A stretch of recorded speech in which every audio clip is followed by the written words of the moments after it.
Tēnā koutou katoa. Ko Rina tōku ingoa, whangatau tia te maunga, kareri kura te moana, tinana te waka, Wairoa te wainui te awa, puta atu tōne roa tohe te ara mō ngā Wairua. Te o haki te marae, te raro te iwi, no ahipara hau. Ko Rina tōku ingoa, mō te hauoro ma te wareware, Tautoko Services. Kia ora everyone. So my name is Rina. I'm the team lead for Te Hauoro o Ngāpuhi. First slide, please. So ko wai mātou. So Te Hauoro o Ngāpuhi, we're based in Kaiārahi and established in 2015. We're often referred to as Thun. We lead the health strategy for Ngāpuhi whānau, hapu and hapori.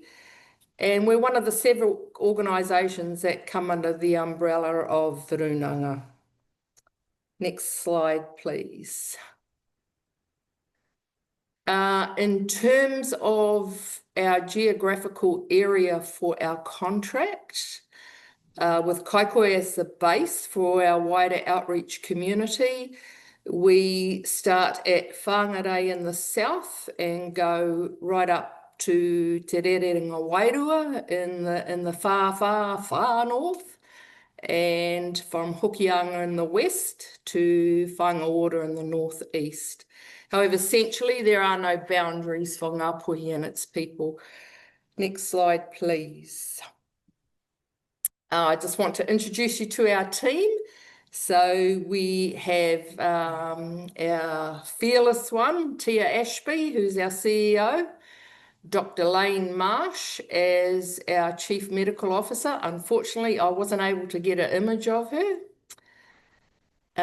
Kelly Ritchie Scott as our PO for Growth and Strategy.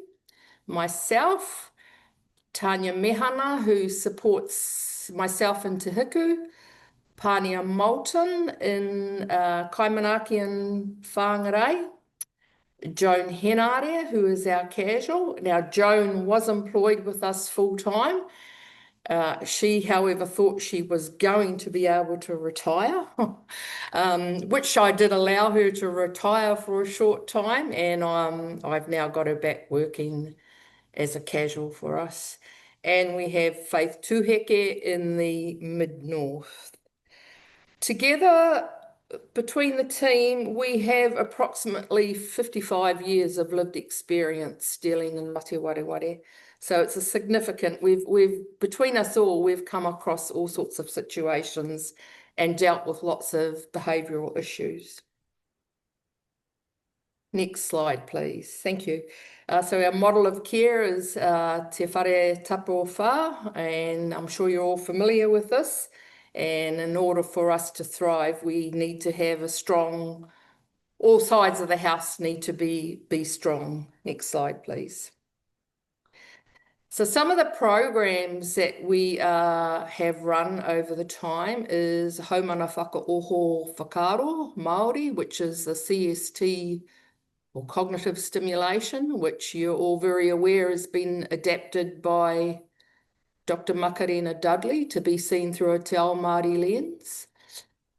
We've successfully run this program 10 times. We launched the 11th program the other day, and tomorrow we start another program up in Te Kau. So if you can go back to, if you remember the geographical area, so we roll Te Kau out of Kaitaia. So just to get to Te Kau is about an hour and a half to an hour 45. So it's an all-day event to get up there, set up, run the program, and pack down and then come home. So one of the things that we've tried to do is to roll the program out in rural or remote areas. And typically it ends up being a day thing that we do because it takes so long to get there. We typically run our programs out of marae, which is, I feel, where our people want it to be delivered, is on the marae. We've run Manawatia Pākeke in Kaikoe, which is a program for both carers and tangata mata wareware. So we come together as one. And then we do whakawhanaungatanga, karakia, waiata, split the group, and we take carers to one side where they can have their time to talk to other carers. And with the tangata mate wareware, they're doing brain training or various enjoyable activities. We have a coffee group in Whāngarei, as well as a carers walking group. And we run a program called Te Ropu o Māngia, which is a carer support group.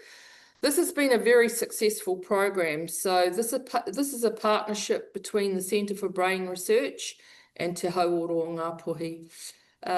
We did a trial of it. We launched this in 2024 in Roma Marae in Ahipara, and it was very, very successful.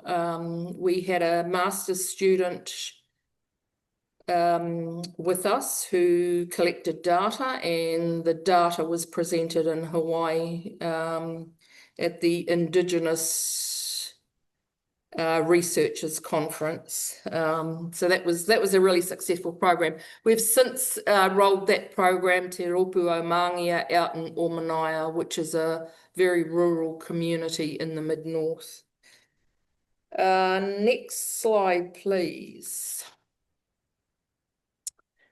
I just wanted to talk about some of the infrastructural challenges that we face, because I do think, like all of you so far, you're all faced with the same situation where the infrastructure in a lot of the rural areas is not set up. Particularly power and internet. I mean, it's all one thing to be able to call someone, and you can do that as long as they have power and as long as they have internet or telephone lines. Roading is an issue for us.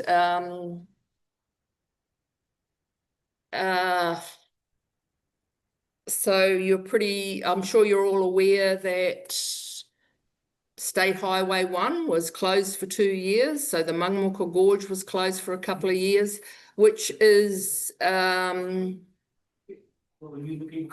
main road into the far north. We also have a housing crisis up here. We unfortunately have a lot of kuia kaumātua living in caravans, tents and cars. So it's really hard to get support for them. It's really hard to get a house for them. And to implement or put some changes into their lives, they need a warm, safe place to sleep or to live. It's also very difficult to, with some of the health services, there's an extreme lack of doctors. Often in A&E, we have virtual doctors. In the far north now, there are no more places for new patients. So you're on a waiting list to register. So that can be an issue for us up here. Next slide, please. Oh, so I've just included a few images here. State Highway 1 was closed for a couple of years, the Mangamuka Gorge, and I'm sure you're all aware of this type of thing. Trees across roads, it's a very common thing. People living in caravans, slips on the road. And this bottom image here is Taurua Point at Ahipara. So to get around to the community that lives around the corner here of this bay, you have to have a 4-wheel drive and you need to wait for low tide to get round to the community. And this is not isolated. There are several communities in Tai Tokerau that are exactly the same. You need to go across the beach, you need to wait for low tide, and you need to have a 4-wheel drive. Next slide, please. So some of the program challenges that we've faced is there are no means of transport, or there's limited transport. Certainly in up north in Kaiārahi and Kaikohe, a lot of people don't have a vehicle to get to a program, or their carers are still working. And in the places of like Whangarei, there's a fear of people getting lost, or tangata mate wareware being lost.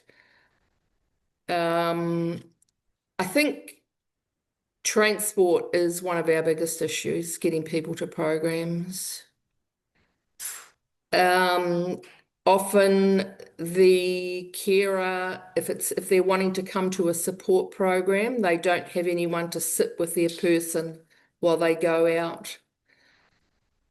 In the CST programs, there may be behavioural issues on the day, and there's also apathy creeping in there as well, where they've got no motivation to go anywhere.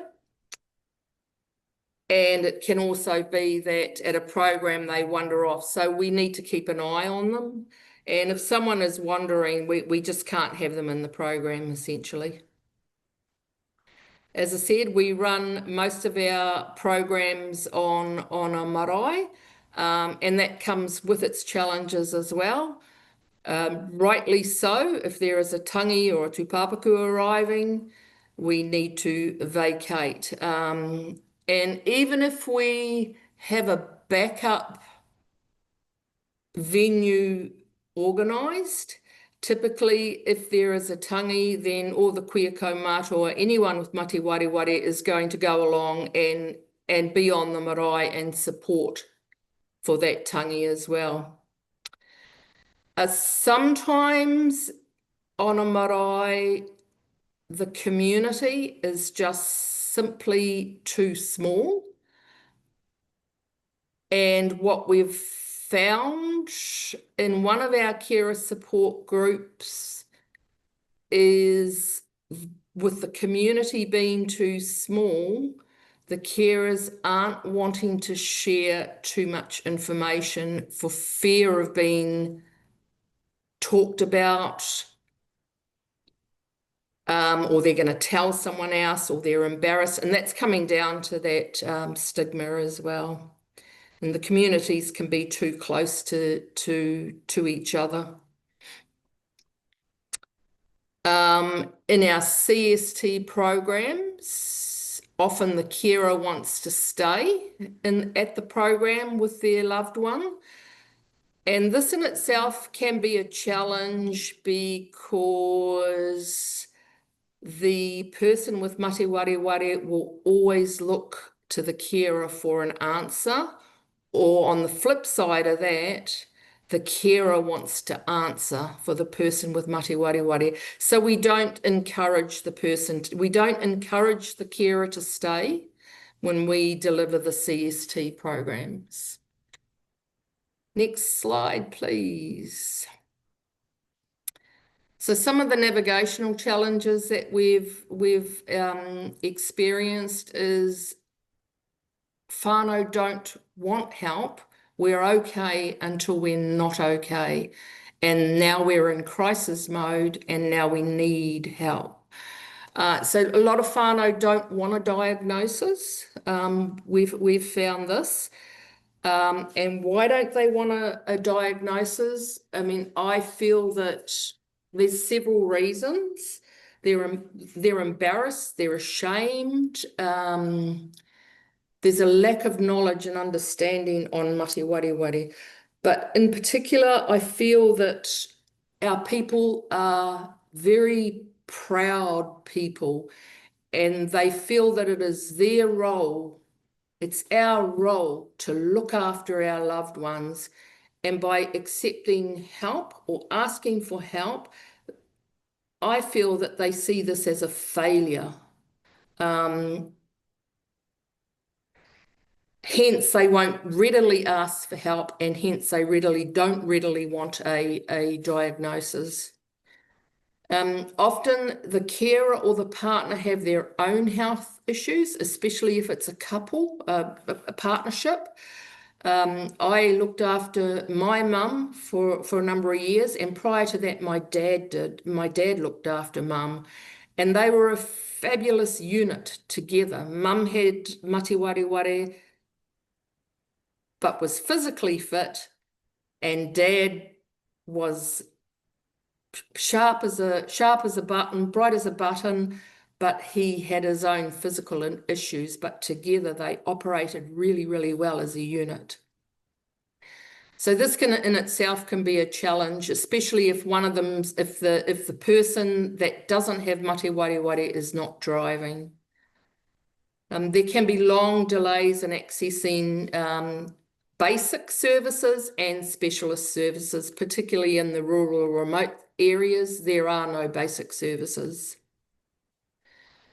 And as I said before, there's inappropriate living conditions. We've had people living in tents, cow sheds, and emergency caravans and emergency accommodation, which in emergency accommodation, if they need support to get into a shower, the facilities aren't going to put anything into an emergency accommodation. Some of the other challenges that we've had is that there is an overlap of services, and vital information is not always readily shared between services. There can be a general lack of awareness and understanding from some professionals and allied health services. And by that, I've had an allied health person telling someone that's a wanderer, oh, you should join a hiking group, which I didn't really think was that appropriate, but however. Doctors aren't always wanting to diagnose, and sometimes they're diagnosing too quickly. And often it's not the doctor diagnosing, it's a health coach who they're meeting someone for the very first time in a clinical in a clinical space, and they're doing a 10-15 minute mini ACE on them, and that person is walking away just being told that they have mate wareware, and they're just walking away empty, like in shock. So we try and change that, and we try and be with them when they go to the doctor. Next slide, please. So a little bit of data. Ethnicity, 87% of our people are Māori, 3% Pacifica, 9% other, and 1% not stated. 59% of our clients are female, 41% tāne, and 0% other or not stated. Next slide, please. 89% are over 65 and 11% under 65. 80% of our people are living rurally and 20% urban, so that would be particularly whāngarei. Next slide, please. Some of our success stories. We've had participants of Hau Manu Whakaoho follow us around to 3 different rohe so they can repeat the program. In Te Ropu o Māngia, we've watched relationships of strangers grow into a supportive and encouraging friendship outside of the ropu. And with our day programs, it's to see the relief of the carer when they drop off their loved ones in the morning, knowing that they've got a few hours to themselves. like many of you have said, that there is no respite up here. So in the north, you need to travel either to Kerikeri or Whangarei for respite. However, our programs it does give the carer some respite, although it's not set up to do that. We're happy to do that. So successfully supporting and encouraging carers through various service to apply to the family courts for triple PRs. So we encourage our people to get EPOAs. A lot of our people don't want to get an EPOA. They don't see any necessity for it. And by the time they need it for respite in a care facility, their person may not have the legal capacity to make that EPOA. So I'm sure that it's the same everywhere, but essentially in the north, you cannot get respite in a residential care setting without an EPOA. So then they need to apply to the courts, to the family courts, for a triple PR. And this is quite a process. It's quite a lengthy process, and it's quite costly as well. So we had initially been led to believe that only a solicitor can put in a triple PR on your behalf. However, we've since found that this is actually not the case, and there are services to support people doing that, and all there is an admin fee. So they support the person to do the triple PR, help them fill out the paperwork and put the application into the courts. So this was really a really interesting exercise to watch that roll out, or watch that play out, especially after believing that only a solicitor can do that. So next slide, please. Some of the feedback we've had is knowing my Tāne is with people who care for him in a way that doesn't focus on his inabilities, rather they focus on his abilities. I really like that.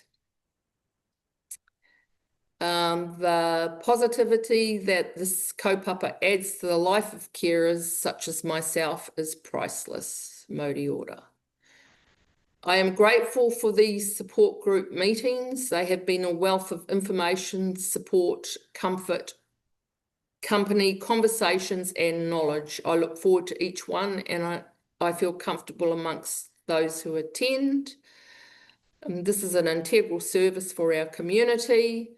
I learnt information that I otherwise would not have known, such as detailed direction to be an EPOA.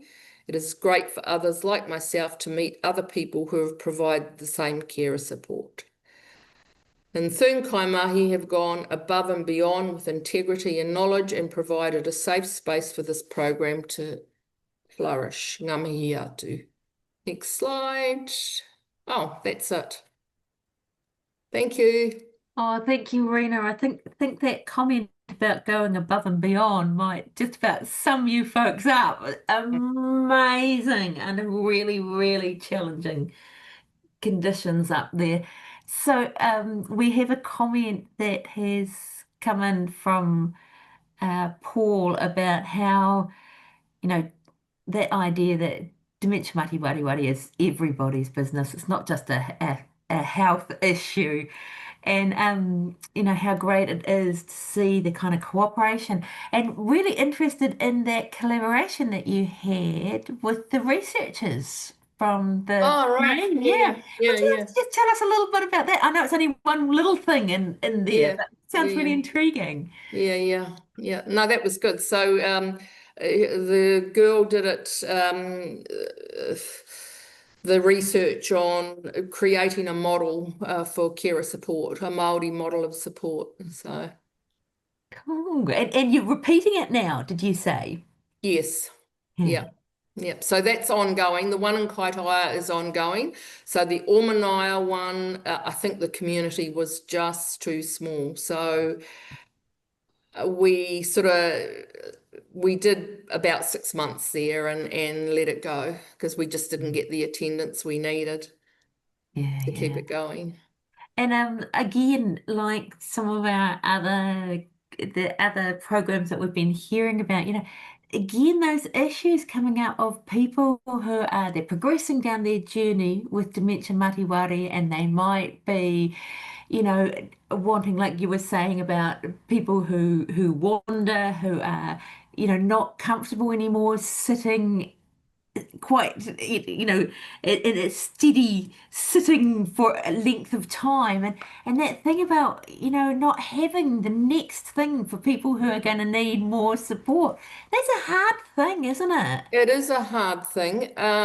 So like everyone has commented before, we don't actually get our people until they're round about moderate. So, and I think there's that thing where whilst they're mild, they're okay. And it's not until we're in crisis mode that we're looking for support and we're looking for help. We get people in moderate stages and they want to come into CST, and we do allow them to, but we put them into different groups. So we try and keep those that are mild together. If they're a little bit more advanced, we have them in a moderate to advanced group, but we'll have less people. And those that are above or a bit further down the journey than moderate, they often comment, or their carers often comment, they seem to enjoy it more when the groups are smaller. That's really Yeah, interesting. Yeah. yeah. Yeah. And I think that's something that Jane, I can see her nodding in the background there, because they ended Mm, up going for 4 to 6 as being, the size of group. So you've got a bit more flexibility in those smaller yeah. groups, haven't you? Yeah. Yeah, I did think I did one more slide on what we'd learned. One of the, I must have started it and not finished it. Well, obviously, I did. But one of the things that we did learn is it is kind of pointless having structured 15-week programs such as CST over winter. And when I think about that, I don't want to get out of bed and do anything before 10 o'clock. Why would someone with mate wareware want to get out of bed and be down at the marae by 10 o'clock? So we put a hold on our CST programs over winter, and using the maramataka as a guide, we did wānanga over winter, which worked really well for us. It worked well for the team, and it worked well for me because I actually had a knee replacement just before winter. So it gave me time to recuperate and rehabilitate as well.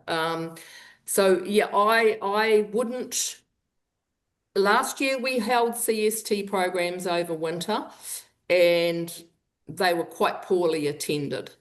So this winter we just thought, no CST programs over winter.